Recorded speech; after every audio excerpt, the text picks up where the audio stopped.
19 ang sugatan matapos mauwi sa malakas na pagsabog ang isinagawang fireworks disposal sa Zamboanga City.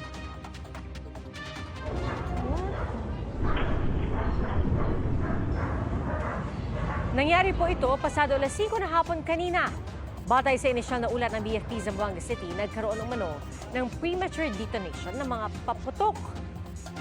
Sugatan ang 19 na kawani ng BFP, PNP, Philippine Coast Guard at Philippine Marines. Kritikal ang lagay ng 5 sa kanila. Ginagamot na ang mga sugatan sa ospital. Sa tinin ng pagsabog, nabasag pa ang salamin ng ilang kalapit na bahay at establishmento.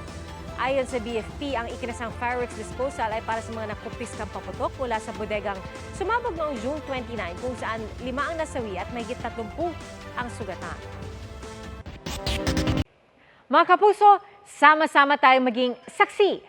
Mag-subscribe sa GMA Integrated News sa YouTube at para sa mga kapuso abroad, samahan niyo kami sa GMA Pinoy TV at sa www.gmanews.tv.